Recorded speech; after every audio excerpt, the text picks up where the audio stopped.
शहर से दूर हरे भरे जंगलों और शांत पहाड़ियों के बीच एक ऐसा हाईवे है जिसके बारे में बहुत से किस्से कहानियां प्रचलित हैं। इस हाईवे का नाम है भूतिया हाईवे। लोग कहते हैं कि रात के अंधेरे में इस हाईवे पर कुछ अजीब घटनाएं होती हैं। जो भी रात के समय इस हाईवे से गुजरता है वह कभी लौटकर नहीं आता, या फिर अगर लौटता भी है तो उसकी हालत सामान्य नहीं होती। राज, रितेश और मनीष तीनों कॉलेज के दोस्त थे और एक ही कंपनी में काम करते थे। उन्हें एडवेंचर का बहुत शौक था और वे अक्सर नए नए जगहों की खोज में निकल जाते थे। एक दिन वे तीनों ऑफिस के बाद कैफे में बैठे थे और बातचीत कर रहे थे। तभी राज ने भूतिया हाईवे के बारे में सुना हुआ एक किस्सा सुनाया। मनीष ने मजाक में कहा, क्यों ना हम इस हाईवे पर एक रात बिताएं और देखें कि यह सच है या सिर्फ लोगों की बातें। रितेश और राज ने इस विचार को तुरंत मान लिया। अगले सप्ताहांत की योजना बनाते हुए उन्होंने अपनी गाड़ी को अच्छे से तैयार किया और सभी जरूरी सामान जैसे टॉर्च, कैमरा, खाने पीने की चीजें और एक टेंट लिया। वे तीनों रात को हाईवे पर जाने के लिए पूरी तरह तैयार थे। उन्होंने अपने परिवार को बताया कि वे एक एडवेंचर ट्रिप पर जा रहे हैं, लेकिन भूतिया हाईवे का जिक्र नहीं किया ताकि उन्हें चिंता न हो। शाम के समय राज, रितेश और मनीष ने अपनी गाड़ी ली और भूतिया हाईवे की ओर निकल पड़े। रास्ते में उन्होंने हंसी मजाक किया और पुराने दिनों की बातें याद की। राज गाड़ी चला रहा था, मनीष रास्ता दिखा रहा था और रितेश पीछे बैठा था और गाने सुन रहा था। जैसे जैसे वे हाईवे के करीब पहुंच रहे थे, अंधेरा गहराता जा रहा था और वातावरण में एक अजीब सी सिहरन महसूस होने लगी थी। रात के करीब 10 बजे वे भूतिया हाईवे पर पहुंचे। हाईवे सुनसान और अंधकारमय था। चारों तरफ घना जंगल था और कभी-कभी जंगल से अजीब अजीब आवाजें सुनाई देती थीं। राज ने गाड़ी रोकी और तीनों ने बाहर निकलकर हाईवे को देखा। एक ओर गहरा जंगल और दूसरी ओर पहाड़ियों का सिलसिला। राज ने कहा, यहीं कहीं गाड़ी पार्क करते हैं और टेंट लगाते हैं। मनीष ने सहमति जताई और रितेश ने टॉर्च जलाकर रास्ता दिखाना शुरू किया। उन्होंने गाड़ी को एक सुरक्षित जगह पर पार्क किया और टेंट लगाना शुरू किया। टेंट लगाते समय अचानक रितेश को लगा कि कोई उसके पीछे खड़ा है। उसने तुरंत पीछे मुड़कर देखा, लेकिन वहां कोई नहीं था। उसने इसे नजरअंदाज कर दिया और काम में जुट गया। लेकिन कुछ देर बाद उसे फिर वही एहसास हुआ। इस बार उसने राज और मनीष को भी बताया। राज ने मजाक में कहा, शायद कोई भूत ही होगा। वे तीनों हंसते हुए टेंट के अंदर चले गए और खाने पीने का सामान निकाला। लेकिन अंदर एक अजीब सा माहौल था। हवा में ठंडक थी और चारों ओर घना अंधेरा। उन्होंने तय किया कि वे बारी बारी से पहरा देंगे ताकि सब एक साथ सो सके। पहली बारी रितेश की थी। वह टॉर्च लेकर टेंट के बाहर बैठ गया। रात के करीब 12 बज रहे थे और चारों ओर घना अंधकार था। रितेश टॉर्च की रोशनी में आसपास देखने की कोशिश कर रहा था। तभी उसे कुछ अजीब आवाजें सुनाई दी। उसने ध्यान से सुना तो उसे महसूस हुआ कि कोई हल्की हल्की सी फुसफुसाहट कर रहा है। रितेश ने टॉर्च की रोशनी से आवाज की दिशा में देखने की कोशिश की, लेकिन वहां कुछ नहीं था। तभी अचानक टॉर्च की रोशनी बुझ गई और चारों ओर अंधेरा छा गया। रितेश घबराया हुआ था। उसने टॉर्च को कई बार ऑन ऑन करने की कोशिश की, लेकिन वह काम नहीं कर रही थी। उसने अपने दोस्तों को जगाने का सोचा, लेकिन तभी उसे पीछे से किसी के चलने की आवाज सुनाई दी। रितेश ने तुरंत मुड़कर देखा, लेकिन वहां कोई नहीं था। उसने जोर से अपने दोस्तों को आवाज दी, राज, मनीष, उठो, जल्दी उठो। राज और मनीष तुरंत उठ गए और रितेश की हालत देखकर घबरा गए। रितेश ने उन्हें सारी बात बताई और कहा, यहां कुछ तो गलत है, हमें यहां से तुरंत निकलना चाहिए। लेकिन राज ने कहा, हमने इस हाईवे की सच्चाई जानने के लिए ही तो यहां आने का फैसला किया था। हो सकता है यह सिर्फ हमारी कल्पना हो। चलो सब मिलकर देखें कि यहां क्या हो रहा है। राज, रितेश और मनीष ने टॉर्च और कैमरा लेकर हाईवे की तरफ जाना शुरू किया। वे धीरे धीरे आगे बढ़ रहे थे। तभी अचानक उन्हें सड़क के किनारे एक पुरानी कार खड़ी दिखाई दी। कार जर्जर हालत में थी और उसकी खिड़कियां टूटी हुई थीं। उन्होंने कार के पास जाकर देखा तो कार के अंदर कोई नहीं था, लेकिन कार के अंदर से एक अजीब सी दुर्गंध आ रही थी। राज ने कहा, यह कार यहां कैसे आई और इसकी हालत इतनी खराब क्यों है? मनीष ने कहा, शायद यह किसी पुराने हादसे की वजह से यहां खड़ी हो। राज ने कार की जांच की और देखा कि कार के अंदर एक पुराना अखबार पड़ा था। उसने अखबार उठाया और देखा कि अखबार की तारीख करीब 20 साल पुरानी थी। अखबार में एक खबर थी कि इस हाईवे पर एक भयानक हादसा हुआ था जिसमें कई लोगों की जान चली गई थी। राज ने अखबार अपने दोस्तों को दिखाया और कहा, यह शायद उसी हादसे की कार है। मनीष ने कहा, तो क्या यह संभव है कि उन हादसे में मारे गए लोगों की आत्माएं अभी भी यहां भटक रही हों? राज ने कहा, हो सकता है, हमें और जांच करनी चाहिए। जैसे जैसे रात बीत रही थी, चारों ओर अंधेरा और घना होता जा रहा था। राज, रितेश और मनीष ने हाईवे पर और भी जांच की, लेकिन उन्हें कोई ठोस सुराग नहीं मिला। वे तीनों वापस टेंट की तरफ लौटने लगे। तभी अचानक उन्हें दूर से किसी के रोने की आवाज सुनाई दी। राज ने कहा, क्या तुमने भी वह आवाज सुनी? रितेश और मनीष ने सहमति में सिर हिलाया। उन्होंने आवाज की दिशा में जाने का फैसला किया और धीरे धीरे आगे बढ़ने लगे। आवाज धीरे धीरे तेज होती जा रही थी। जैसे ही वे आवाज के करीब पहुंचे, उन्होंने देखा कि एक महिला सफेद साड़ी में खड़ी थी और जोर जोर से रो रही थी।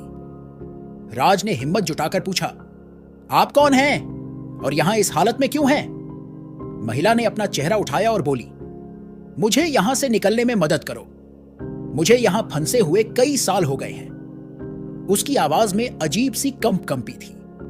राज ने महिला के पास जाने की कोशिश की, लेकिन मनीष ने उसे रोका और कहा, रुको, यह कुछ अजीब लग रहा है। महिला ने अपनी कहानी बतानी शुरू की। उसने कहा कि कई साल पहले वह और उसका परिवार इस हाईवे से गुजर रहे थे। तभी अचानक उनकी कार का एक्सीडेंट हो गया और सभी की मौत हो गई। वह तब से इसी हाईवे पर भटक रही है और उसे कोई शांति नहीं मिल रही है। रितेश ने पूछा, हम आपकी कैसे मदद कर सकते हैं? महिला ने कहा, मेरी आत्मा को शांति दिलाने के लिए आपको उस कार के पास जाना होगा और वहां एक विशेष मंत्र पढ़ना होगा। राज, रितेश और मनीष ने महिला की बात मानी और उसके बताए अनुसार उस पुरानी कार के पास गए। उन्होंने महिला द्वारा बताए गए मंत्र को पढ़ना शुरू किया।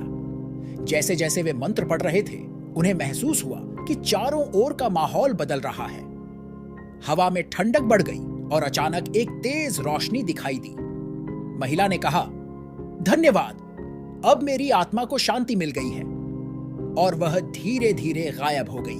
उस रात की घटना के बाद राज, रितेश और मनीष थक चुके थे। वे तीनों वापस टेंट में जाने लगे। तभी उन्हें हाईवे के किनारे एक छोटी सी चाय की दुकान दिखाई दी। दुकान से हल्की हल्की रोशनी आ रही थी और वहां एक बूढ़ा आदमी चाय बना रहा था। राज ने कहा, चलो चाय पीते हैं, शायद इससे हमारी थकान कम हो जाए।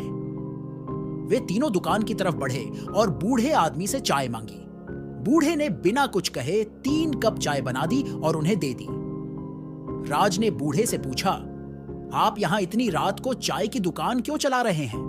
क्या आपको डर नहीं लगता? बूढ़े ने धीरे से मुस्कुराते हुए कहा, यहां हर रात कुछ न कुछ अजीब होता है। मैं यहां कई सालों से हूं और इन सब घटनाओं का गवाह रहा हूं, लेकिन मुझे डर नहीं लगता।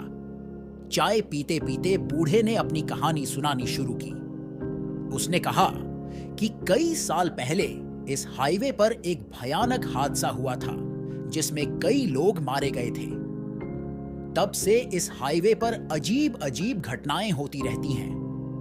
रात के समय यहां से गुजरने वाले लोग अक्सर गायब हो जाते हैं या फिर उनकी हालत बिगड़ जाती है। बूढ़े ने बताया कि उसने कई बार इस हाईवे पर भूतों को देखा है। कभी कभी सफेद साड़ी में एक महिला, कभी कभी बच्चों की हंसी खेलने की आवाजें। लेकिन वह इन सब चीजों का आदी हो चुका है और अब उसे कोई डर नहीं लगता। बूढ़े की कहानी सुनकर राज, रितेश और मनीष को और भी डर लगने लगा। उन्होंने चाय खत्म की और बूढ़े का धन्यवाद किया। वे तीनों टेंट की तरफ लौटने लगे। तभी अचानक उन्हें लगा कि कोई उनका पीछा कर रहा है। उन्होंने मुड़कर देखा, लेकिन वहां कोई नहीं था। जैसे ही वे टेंट के करीब पहुंचे, उन्हें एक औरत की चीख सुनाई दी। उन्होंने तुरंत आवाज की दिशा में दौड़ लगाई और देखा कि एक महिला सड़क के किनारे खड़ी है और मदद के लिए चिल्ला रही है। उन्होंने महिला से पूछा, आपको क्या हुआ? आप यहां इस हालत में क्यों हैं? महिला ने रोते हुए कहा, मेरा परिवार इस हाईवे से गुजर रहा था और हमारी कार का एक्सीडेंट हो गया। मेरे पति और बच्चे अब इस दुनिया में नहीं रहे। मैं उनकी आत्मा को शांति दिलाना चाहती हूं। राज, रितेश और मनीष ने महिला की मदद करने का फैसला किया। उन्होंने महिला को उसकी कार के पास ले जाने का सोचा और उसके परिवार की आत्मा को शांति दिलाने के लिए एक विशेष मंत्र पढ़ा।